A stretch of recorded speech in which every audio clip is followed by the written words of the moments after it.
Hey guys, what's up? My name is Midnight Strike 3625 and I am going to be reviewing the album Train of Thought by Dream Theater. So, the last time I reviewed Dream Theater, it was with their album Images and Words, and I'm probably going to redo that review because I was honestly way too harsh on that album. I actually thought that a few songs just absolutely annoyed me, and there were elements in there that I just haven't heard of.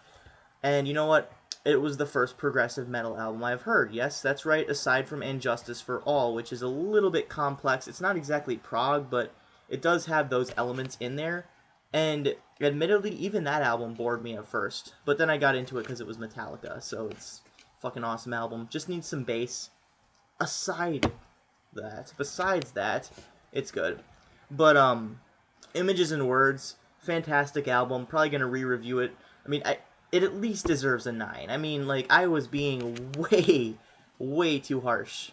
But yeah, Train of Thought. This one was requested by Mike S, and I've gotta say, it's fucking heavy and grungy.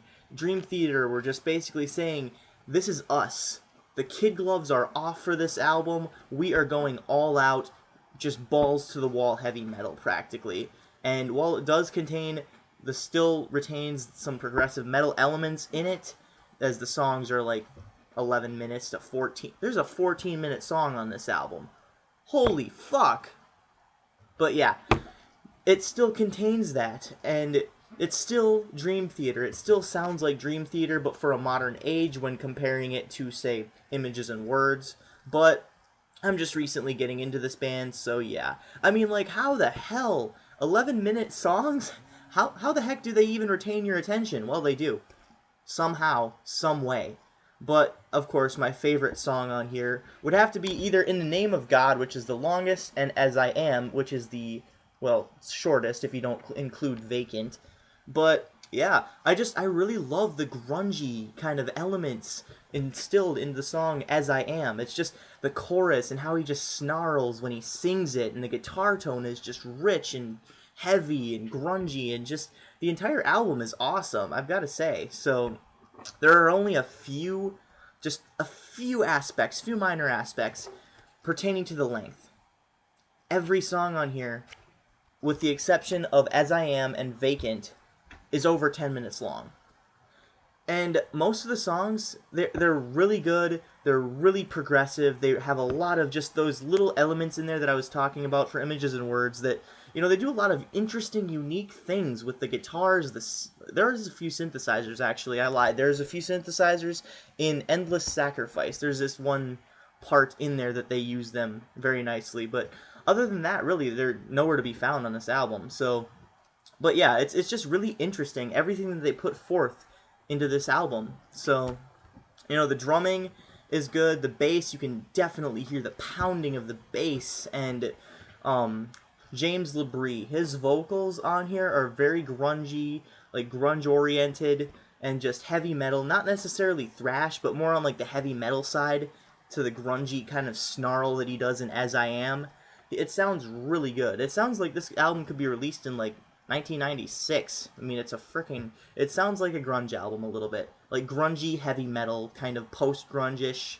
It sounds really good. So, yeah, As I Am, probably my favorite song, if not for In the Name of God, because that is a long-ass masterpiece. It is 14 minutes and 14 seconds long. This is the longest song on my Windows Media Player. I have like 2,000, 3,000 songs, and it is the longest one, but I still love it. Everything about it is just perfect. Perfectly done. It's well crafted, it's got a great tone for the guitars, it's got great singing, great vocals, great bass, you can definitely hear the bass, and just awesome drumming, and a bunch of elements just thrown in there. Seemingly random, but they all add up to the same thing, and just, they sound perfect. It's not like, you know, it's going off on a random tangent, like, whoa, how did you get from the beginning melody to this solo over here, or this little, you know, rhythm guitar section? But they do it, and they do it flawlessly on this song. So, yeah. The only real complaint I have, the only real major gripe, is the song Vacant kind of sounds a little bit like a Wait for Sleep ripoff, but maybe Maybe they were trying to do Wait for Sleep Part 2. I don't know. It doesn't sound as dynamic as Wait for Sleep. It doesn't have like the sort of arena rockish kind of production or feel to it. And you know, the singing is very good, and the instruments on here, the piano and just everything is really good, but it sounds very similar to Wait for Sleep. Maybe that's not necessarily a bad thing, but I wasn't really too fond of the melody of this song, Vacant, and it just really didn't fit on this album very much. Still a good song, didn't really fit. And then Endless Sacrifice kind of droned on a little bit, but I do love the vocals in the beginning. It sounds just amazing. So, yeah, great album. I cannot believe how they can make such long songs and retain your attention. I mean, I'm just getting into this band, and already I love them. So, I'm going to be re-reviewing Images and Words probably either in June or after I finish the requests, or maybe after my Killswitch, my first Killswitch Engage album from my Killswitch discography, but I'm not sure. I'm definitely going to be re-reviewing this and redoing my Alive or Just Breathing review, because that one, the sound was shit. So, yeah, awesome album. 9.4? No, 9.5. 9.5 out of 10. 4. 9.5 out of 10. This is Midnight Strike 3625. Thank you, Mike, for requesting this to me. Love Dream Theater now. Keep calm and rock on.